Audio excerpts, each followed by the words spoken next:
Now we'll move on to a different genus of gram-positive cocci, the Streptococcus genus. Unlike the staph genus, which form clusters, streptococci grow along a single axis and form long chains or pairs. The first group of Streptococcus that we'll cover is Strep pyogenes, also known as Group A strep.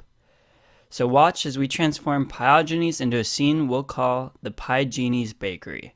Let's get started. We've got a lot to cram into this video, so the backdrop will be pretty simple, and I'll also try to keep my explanations as brief as possible. The Pyogenes specialize in making pies, so let's start by drawing a pie. And we'll cover it in a nice glass capsule that bakers would use when it's on display. This glass capsule looking dome is going to represent that Group A strep is encapsulated. You'll notice we specified that this is hot apple pie. The H and A in hot and apple actually stand for hyaluronic acid. Strep pyogenes capsule is made out of hyaluronic acid. And we also actually produce hyaluronic acid in our connective tissue. And this is good to know because if we already have hyaluronic acid everywhere in our body, this means that the Pyogenes capsule cannot be immunogenic, or else our own immune system would constantly be attacking us. Now we're drawing a heating lamp over the pie. Notice anything special about the bulb? Yep, that B in the bulb's filaments means that it's our beta hemolytic light bulb. So Group A strep is beta hemolytic. Let's dive into some clinical features of pyogenes and discuss the pyogenic infections that it can cause. They'll all be represented by our first pyogeny baker holding this pie. And there are three main ones that we're going to talk about. The first is impetigo, a pyogenic skin infection that is said to look honey-crusted. This is represented by our honey-crusted lemon pie. But remember, impetigo can also be caused by Staph aureus. So if somebody has impetigo, it doesn't necessarily mean they have a Group A strep infection.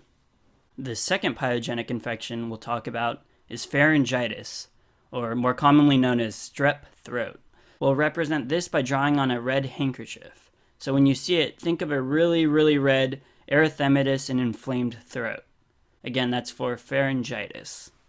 The third condition is really two conditions, cellulitis and erysipelas, but they're very similar. All erysipelas is basically a very superficial cellulitis infection with well-demarcated borders. Strep pyogenes is the most common cause of erysipelas, so we'll represent these two by drawing big red mittens on this baker, which indicates erythema of his skin. So we've just covered three pyrogenic infections. Now we're going to move on to infections caused by the strep pyogenes toxin. The toxin is referred to as streptococcal pyrogenic exotoxin, or SPE. The first condition is scarlet fever, and there are three main symptoms of scarlet fever that we want you to know. The first is reddening and swelling of the tongue, and this is referred to as a strawberry tongue. We'll represent this by having the cook sticking out his tongue to lick the strawberry. And the second symptom of scarlet fever is pharyngitis. We'll represent this the same way we represented pharyngitis earlier, with a red handkerchief around his neck. And the third and final symptom is a widespread rash that spares the face. We'll represent this by having the chef smearing the gingerbread with red frosting that covers everywhere except the face. Another condition caused by this toxin is very similar to Staph aureus' toxic shock syndrome, and it's referred to as toxic shock-like syndrome, or TSLS. This toxin behaves as a superantigen just as it does for Staph aureus, so we'll use the same cape, the super cape with the lightning bolt, where super stands for superantigen and the lightning bolt for shock. Now there are three toxigenic syndromes caused by the exotoxin. We've covered two, scarlet fever and toxic shock-like syndrome.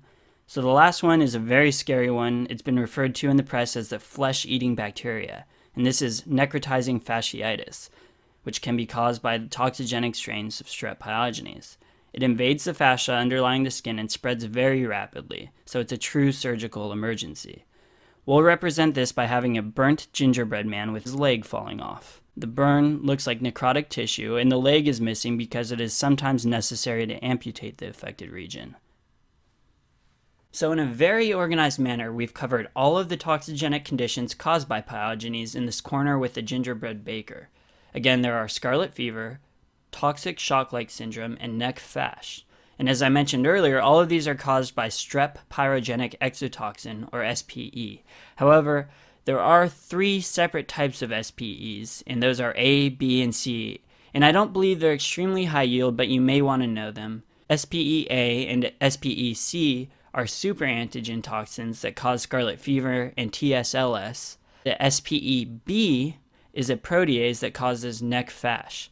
To make this easy, all you need to remember is that the B causes neck fash, and by elimination, A and C cause the other 2 syndromes. So you can apply this to our story by remembering that our gingerbread man representing neck fash is burnt, which starts with B. So we'll write this B on the neck fash gingerbread man, and that should be good enough. We'll move on to cover 2 highly tested conditions pertaining to strep pyogenes, and probably the most important things in this video. These are rheumatic fever and post-streptococcal glomerular nephritis, or PSGN. Since these are very serious complications of infections with group A strep, the boards may try to get you to confuse the 2. We'll do our best to make sure there's no confusion so that you get all of these questions correct. First, we'll cover rheumatic fever. Since this is arguably the most important topic that we'll cover, we're going to make this character a little different, a little special. He'll be the master chef. So we'll go ahead and write an M on his hat. In this story, M stands for master chef, but for us, M actually has another meaning. It stands for M protein. M protein is a highly antigenic protein in the group A strep cell wall, and it's the main virulence factor responsible for rheumatic fever. And there are 2 ways it really acts as a virulence factor. First, it interferes with opsonization, thus it is antiphagocytic. We'll demonstrate this by having this other chef reaching behind him and trying to steal and eat one of these cupcakes, while the master chef swats him away, thus preventing him from eating or having an antiphagocytic action. And the other aspect of M protein's virulence is that it's very antigenic and elicits a very strong humoral response. Because of this strong response, there's a great chance that we'll create antibodies to a very similar self-antigen, which is the myosin in our cardiac muscle. And this whole process is called molecular mimicry. And again, just because this is really important, the M protein mimics the myosin in our heart and causes our own antibodies to attack our heart. And when this happens, it causes really big problems, especially for our heart valves. You'll notice that this hat is a little bit different from the other hats. Well, we've chosen this hat for a very specific reason. This type of hat is called a mitre hat, or it's a hat that the Pope wears. And actually, mitral valves were given their names because when they open, their 2 flaps kind of look like these mitre hats. So anyway, we've given him this mitre hat to remind you of the mitral valves, which are the valves most commonly affected by rheumatic fever, specifically causing a mitral stenosis. Rheumatic fever starts after strep pharyngitis infections, but it does not happen after skin infections. It also doesn't happen if pharyngitis is promptly treated, which is why you see it more commonly in young children who have little access to health care. We'll draw the red handkerchief once more to show that pharyngitis precipitates RF. Now, the symptoms of rheumatic fever are categorized into 5 major criteria called the Jones criteria, and each letter of Jones stands for one of the criterion. So this is a really nice mnemonic already, so we'll use it, but we're going to elaborate it and make it even more obvious, because that's what we do at Sketchy Micro. The first letter, J, stands for joints. It causes polyarthritis, which is actually why I was given the name rheumatic fever in the first place. We'll draw the baker standing next to him, having accidentally just bumped this J cupcake with his elbow. Notice the frosting on his elbow? This just reinforces joints. Then there's O, which isn't actually an O. It's meant to be the shape of a heart. So we've drawn a nice heart shape here, and this signifies that it causes heart problems. The heart problems are valvular damage leading to new murmurs, myocarditis, and pericarditis. Next we have N. N stands for nodules, specifically subcutaneous nodules that most commonly appear on extensor surfaces of forearms or on elbows and knees. We'll draw these nodules looking like candies sitting on top of the cupcake. E stands for erythema marginatum, a rash with really nice thick red borders. We did our best to illustrate what it looks like on top of this cupcake, but it was a small canvas, so I recommend that you Google it if you're interested in seeing more accurate representations. Finally, we have S, which stands for Sydenham's chorea, which are rapid, involuntary movements, especially of the hands and face. And that's really it for rheumatic fever. And we'll move on to the other very highly tested condition, post-strep glomerulonephritis.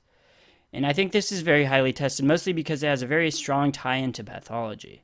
Like rheumatic fever, the damage is caused by our own immune system after a strep infection. However, unlike RF, The damage isn't a type 2 hypersensitivity reaction, it's a type 3, which means that the damage is from circulating antibody-antigen immune complexes that eventually deposit in the glomerulus. To represent glomerular damage, we'll draw this chef talking on the telephone, and you'll notice that its cord has been twisted here into a little ball, and it looks a lot like a glomerulus. The two main symptoms that you'll see for PSGN are dark brown or cola-colored urine, and facial swelling or puffiness from edema. Since this chef is eating, we'll make his cheeks especially puffy to represent the facial puffiness, and we'll draw a bottle of cola down by his feet to remind you of cola-colored urine. You'll need to remember that PSGN occurs 2 weeks after the onset of the initial strep infection. We've illustrated 2 weeks in this calendar here by circling in red a date that is 2 weeks from today.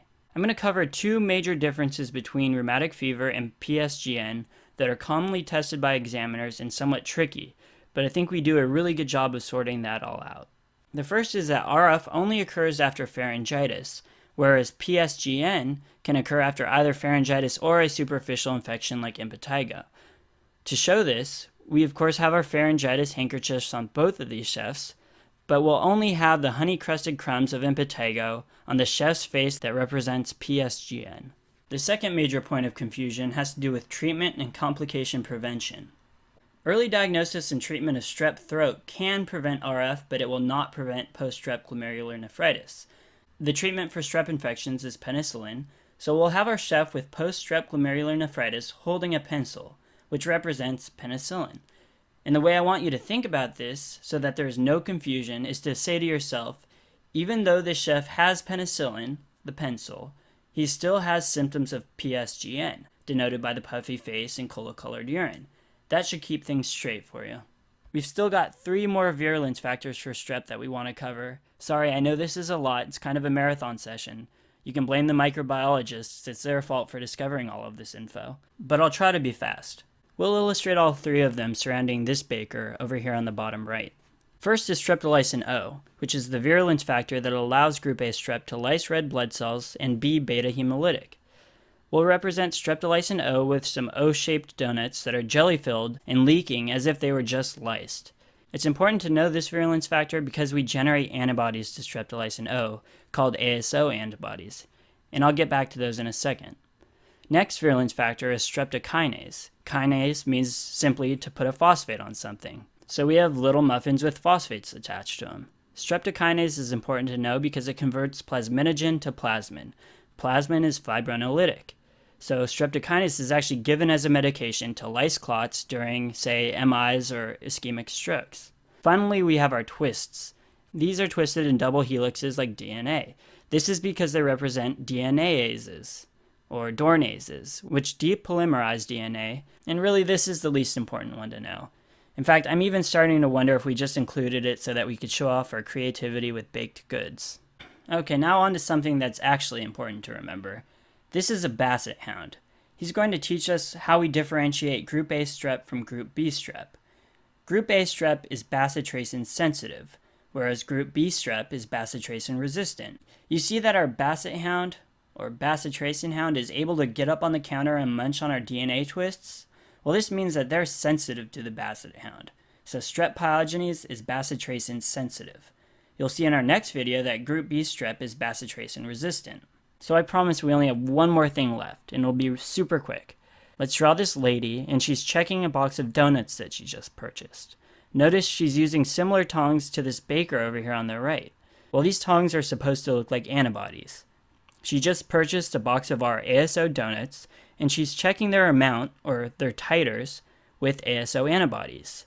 These ASO titers can tell us if we've recently had a Group A strep infection, which is particularly helpful when trying to diagnose acute rheumatic fever or post-strep glomerular nephritis.